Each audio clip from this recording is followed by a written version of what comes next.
The typical American home after 70 holds more than 500 objects that tell a story no one is left to hear. A forgotten ice cream maker in the basement. A drawer full of chargers for phones that have been obsolete for a decade. China, from a marriage that ended in a quiet understanding, was stored in boxes padded with regret. We stop registering it as a mess. We start seeing it as evidence, proof that we were here, that we built something. But what if that very evidence is slowly consuming our present, our serenity, and the story we leave behind? Here is the honest conversation we need to have. In your later years, every possession you hold onto is either a gift to your future self or a complicated heirloom for your family.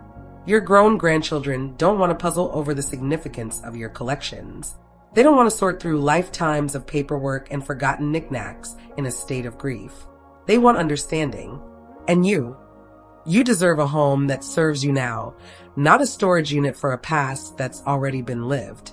This isn't a call to emptiness. It's not about living with nothing. It's a call to intention. It's about authoring the final chapters of your story with purpose. And it begins now. These 7 decisive strategies aren't for the faint of heart, but they are effective. They liberated decades of accumulated weight for people just like you in one single weekend. If you are ready for a lighter heart, room to breathe, and a house that mirrors the life you lead today, not the one you led decades ago, hit like and subscribe. This could be the beginning of your reclamation. Clara Hayes was the kind of woman who still darned socks while listening to classical radio and could tell you the history of every heirloom tomato in her summer garden. At 78, she lived independently in a weathered blue clapboard house in coastal Maine, a short walk from the harbor where her father once hauled lobster traps. Her voice carried the soft rasp of a lifelong New Englander. Her kindness was deep, and her self-reliance was her pride. She lost her partner, Arthur, 15 years ago to a sudden heart attack. In the time since, she had been the bedrock for her sprawling family, her book club, her entire cul-de-sac. But internally, she sensed a change. It wasn't sadness or disorder. It was density, a silent, pervasive mass that filled the rooms. Piece by piece, memory by memory, her dwelling had become an archive of an existence she was no longer actively curating. She would never have called herself a collector of clutter. She was, in fact, meticulously orderly. But within those perfectly arranged cabinets and meticulously sorted boxes were 40-year-old love letters tied with fading ribbon, VHS tapes of her granddaughter's toddler ballet recitals, and 3 vintage lamps Arthur had always promised to rewire. There were dresses from a different body in a different century, a bread machine that hadn't been used since the first Iraq War, and a drawer of special occasion silverware for holidays that were now celebrated at her daughter's house.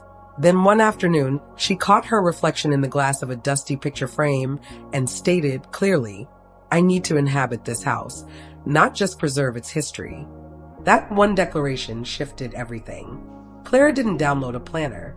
She didn't phone a tidying service. She brewed a pot of Earl Grey tea, raised every window shade to the sun, and took down a green stenographer's notebook. She listed 7 challenges that intimidated her, and then she executed them, one by one, over the following 48 hours. The result was more than order. It was a renewal, a tangible change in the air. For the first time in a long time, Clara felt the space around her expand.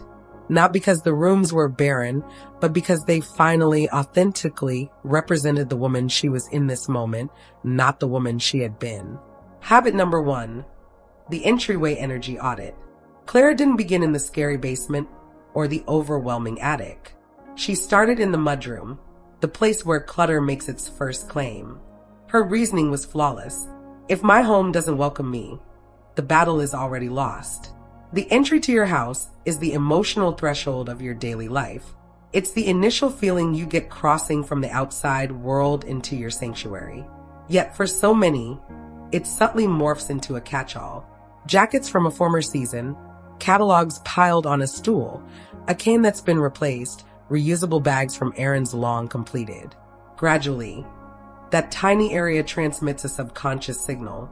You're not on top of things, you're swamped, you've lost the reins. Clara termed it her 5-minute momentum builder. She took an old egg timer from the pantry, wound it for 5 minutes, and gave herself a single objective: refresh the entry space until the bell rang. No deliberating, no categorizing, just action. One spot, one thing at a time. She began with the umbrella stand. Out went the broken parasols, the mismatched gloves she kept for a guest who never arrived. She addressed the small table where a mound of unread flyers had taken root. Mostly advertisements, duplicates, or statements already processed digitally. She wiped down the doorframe and changed the weak battery in the keypad light. 5 minutes. That was all. But when she turned to look, the impact was profound. She later remarked, "I didn't just clean a corner. I built confidence to continue." This is the power of this practice. It's not about a flawless result. It's about forward motion. It's about selecting any zone, however insignificant, and dedicating your full focus for a brief, intense burst. We often feel paralyzed by the scale of a whole house effort, but no home was ever tidied in a single afternoon. It commences at your feet. This strategy is effective because the entryway establishes your home's tone. When it feels clear, bright, and inviting, your mind registers calm and organization. That minor adjustment can cascade into adjoining rooms and into your spirit. It also returns a feeling of autonomy, particularly vital for those who feel their environment is controlling them. A brief period of determined effort returns command. Glance at your own front door. What's the initial impression when you step inside? Is it calming or chaotic? Let us know in the comments. And if it's time to recover that initial territory, set your clock. Merely 5 minutes. Then share with us the sensation. Habit number 2, the unexcused absence rule. Clara stood before a plastic tub marked memorabilia, 1989, and felt a mix of bewilderment and obligation. She had zero recollection of sealing it, but the pang of discarding its contents arrived immediately. Inside were artifacts from a life lived 25 years prior. Yellowed lace doilies, a water-stained recipe book in her aunt's handwriting, playbills from community theater productions her son had starred in. None of it had been sought, utilized, or even recollected. Still, the notion of parting with it felt like a slight. So she instituted a law. If I haven't interacted with it in 5 years, I am prohibited from justifying its keep. No exceptions, no hypothetical scenarios, only reality. She fetched her notebook and listed a dozen perhaps objects, things she repeatedly told herself could be useful, could be gifted, or could be released eventually. Then she posed the crucial question: what is the true reason this remains? Was it duty, routine, terror of oblivion? Clara understood she wasn't keeping the stained cookbook for its culinary value. She was keeping it because it was a tactile link to a person she adored. This is a profound awakening. To venerate the remembrance without maintaining the physical item, she experimented with an alternative approach. She photographed every piece, but not just a cold image. She cradled it in her palms for the snapshot. She jotted a memory on the reverse of each picture, anchoring its narrative. Then she placed these photos into a slim memory folio on her writing desk. The objects themselves were passed on, given away, or responsibly discarded. The stories were safeguarded in a format that didn't demand storage space. This technique, image, and anecdote are potent. It shatters the cognitive trap that insists discarding this is discarding her. No, you are preserving what is essential, the significance, the recollection, the tale. That is what your family genuinely desires, not an attic brimming with artifacts. Releasing objects isn't an act of disregard. It's an act of creating capacity to live with purpose. And for those in their later chapters, relinquishing sentimental items can be the most cathartic step possible. It's not deleting your history. It's celebrating it without being anchored by it. Select one item you haven't handled in 5 years. Hold it. Challenge yourself. Why does this truly remain? If the response isn't rooted in affection or utility, test Clara's approach. Snap a picture. Record its story. Then release the item and sense the burden dissolve. Habit number 3, the evacuation simulation. On an overcast Tuesday, Clara posed a question most avoid. If a storm forced me to evacuate tomorrow, what would I grab? And what would I finally stop pretending was indispensable? That one hypothetical birthed her evacuation simulation. This wasn't founded on fear. It was founded on priority-induced lucidity. Because when you grant yourself endless tomorrows, you invent reasons. But when you simulate a deadline, your intuition takes command and authenticity emerges swiftly. Clara took a single suitcase, set an oven timer for 120 minutes, and assigned herself a task. Traverse the entire residence as if she needed to pack her core essentials immediately. No arranging, no inventorying, just a rapid scan of her world, deciding what truly held value. She used 3 mental buckets: discard things damaged, outdated, or without function, donate things with worth but no role in her current chapter, and designate items she didn't need but felt a specific person would appreciate. After that 2-hour simulation, she had filled 4 contractor bags, 3 donation piles, and had reserved a mere few items for her family after a quick group text to confirm interest. She was astounded. The vast majority of what she handled was unnecessary. And most surprisingly, she felt no remorse. She felt lucid because under simulated pressure, her genuine priorities came into sharp focus. She discovered she was storing shelves of books she'd never reread, hobbyist tools in use since the 90s, and garments for a social life that had evolved.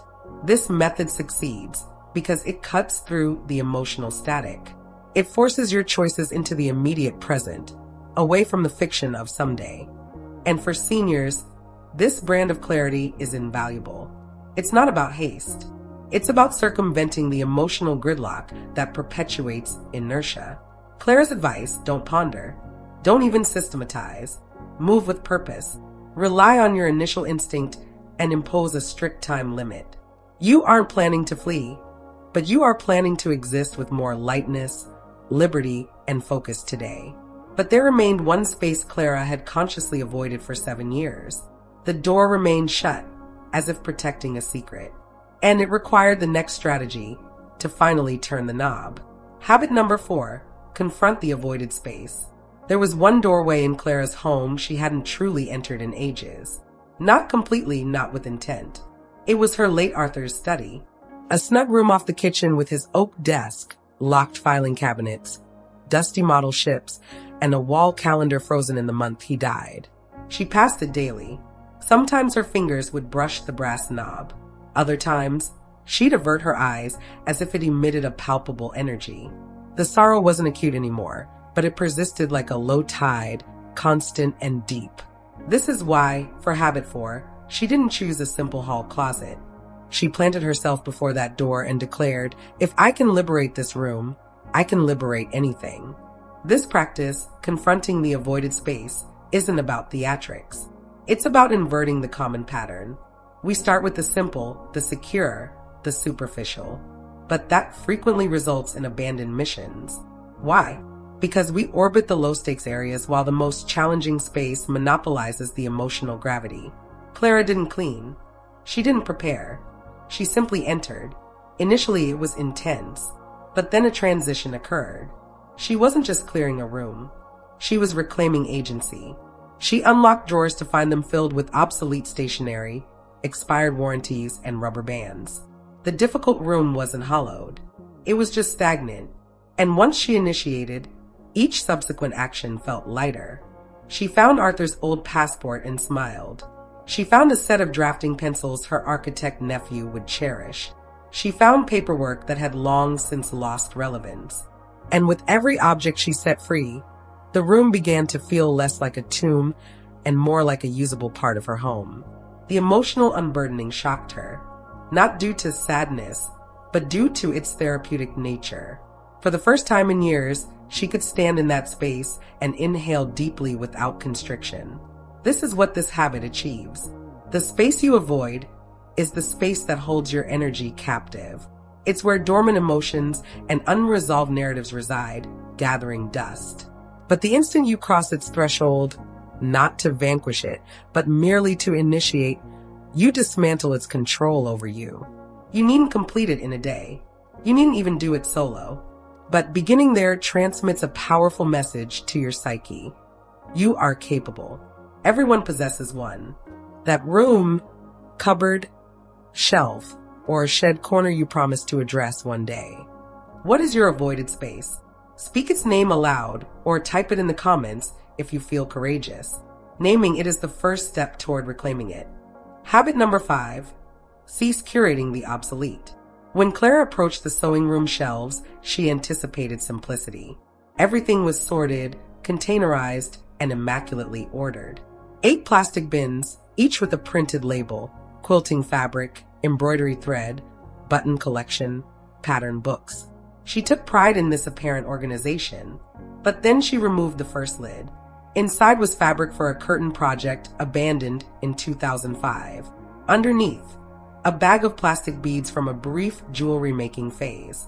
In another container, a sewing machine with a seized motor, its cord frayed beyond repair. That was her epiphany. This isn't an order. This is deferred decision-making. Clara had succumbed to a trap many do, believing that containing objects somehow reinvests them with purpose. But systematizing clutter doesn't resurrect its utility. It only makes it more difficult to confess it no longer belongs to your life. So, she instituted a new protocol. If it is containerized, shut away, and ignored for over 12 months, it isn't being preserved, it's being concealed. She opened every bin sequentially, interrogating herself. Did I use this last year? If the answer was negative, she didn't return it to its tidy tomb. She donated, recycled, or trashed it. The sole items she retained were those she planned to use that very month, and these were moved to open shelving in clear view, where they prompted creativity instead of shame. She transformed her sewing room from a graveyard of abandoned ambitions into a functional, inspiring nook she actually used. Not an archive of past passions, but a workshop for present joy. This habit is particularly potent for those who value neatness. You might believe you're succeeding because everything has a labeled place. But if you haven't engaged with the contents in years, what are you truly maintaining? Pose yourself this question. Am I archiving potential or interring reality? Because those neatly stacked containers often harbor not memories, but expectations. Expectation to remain the person you were. Expectation to complete what you began. Expectation to validate past expenditures. But clutter is never absolved by obligation. It is only redeemed when it actively serves your now. Be candid. How many neatly labeled boxes have you not opened in a year? Choose one. Just one. Open it this week and demand, is this contributing energy to my home or merely occupying territory? Share your discovery in the comments below. The answer may surprise you. Habit number 6, the Council of Two. By the afternoon of day 1, Clara encountered a barrier. Not physical, but psychological. The fatigue of choices had set in. She found herself immobilized before a carton of assorted vases for 20 minutes, debating, could these be useful? But what if I host a large dinner? Perhaps I should keep a few, or maybe 6. That's when she knew it was time to enact her Council of Two. It's a straightforward yet robust safety net, because when you are weary, nostalgic, or uncertain, clutter can regain its illusion of necessity. In these moments, we require an external voice to reflect reality back to us. Clara had 2 confidants, her old friend, Mavis, from her teaching days, and her grandson, Leo. They were not merely supportive, they were bluntly truthful. Before she committed to retaining any item of uncertainty, she would send a picture and pose one question. Would you value this when I'm gone? That was the criterion. Not its monetary worth, not its aesthetic, but would this hold meaning for you? Or is it merely another choice you'd face while mourning? If both council members said no, it was eliminated. No debate, no bargaining. The object had failed the legacy examination.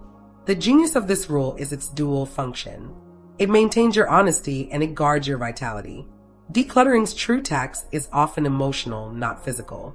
Allowing a trusted other to share that responsibility reduces the load. The Council of Two also kept Clara connected to the present and to the people who would ultimately manage her estate. This isn't gloomy. It's considerate. It's love made practical. For seniors, this rule is indispensable. It eliminates mental contortions and substitutes a binary test. And optimally, it's communal. It converts a solitary chore into a shared, significant dialogue. You may not do this in isolation. Consider who your council members could be. Someone who respects you, loves you, and speaks plain truth. Who comprises your decluttering council? Tag them below or send them this video, because this habit thrives on partnership. And occasionally, the most precious resource in your home is a person you trust to affirm, release it. Habit number 7, the clarity case. As the second day waned, Clara had emptied entire areas, cleared out storage, and finally released boxes untouched for generations. But despite this progress, one ultimate task remained, the most profoundly personal. She went to her bedside, retrieved a single document box, and wrote 5 unambiguous words on its side in black marker. "For when I'm gone, open first." She didn't call it a memory box or a final wishes kit. It was a clear instruction for those who would follow. Because Clara understood a truth many deny. Our time is finite, and denying this only complicates things for those we adore. Inside, she placed only 4 things. First, a handwritten note. 1 page for her family. It wasn't lengthy or lyrical. It was genuine. Expressions of love, a favorite shared memory, and a clear direction to her essential files. Second, her updated will, healthcare proxy, and durable power of attorney documents, all clearly tabulated in a single folder. 0 ambiguity, 0 searching. Third, a USB drive with a digital photo album of 30 curated images, her wedding, her children's births, her garden in peak bloom, a recent picture of her laughing on the porch with her dog. And fourth, a list of passwords for her email and digital accounts. That was all. 1 box, 90 minutes, profound peace. Creating this case wasn't sorrowful. Clara described it as the most empowering act of the entire journey because it granted her authority over her narrative, and it gifted her family clarity during an inevitably difficult time. Too often, families are left sifting through drawers and files in a fog of loss. Choices become disputes. Objects become burdens. But one clearly designated, lovingly prepared box can prevent that. For seniors, this is an increasingly vital practice. It's not about dwelling on an end. It's about minimizing turmoil, preventing strife, and bequeathing tranquility. Clara placed that case on a shelf in her coat closet. Not hidden, but not on display, simply present. She didn't dwell on it. She didn't need to, but its presence bestowed a quiet assurance every day. If you were to place just 4 things in a box labeled "For when I'm gone," what would they be? Share one idea in the comments. You don't require all the answers immediately. You only need to begin. By the weekend's end, Clara's house didn't feel emptier. It felt expansive, not because she had purged every square inch or crafted a sterile, minimalist showroom. That was never the intention. What transformed was the essence. The way sunlight now flooded the rooms was unobstructed by piles. The tranquility of a space where the walls themselves seemed to sigh in relief. The way her own movement through the halls felt fluid, not hindered. She hadn't stripped her home. She had. If this resonated with you, give it a thumbs up. Share this with one person in your life who needs to hear it. And subscribe and hit the bell for new, empowering content every single day. Your journey to a lighter home and a clearer mind continues now.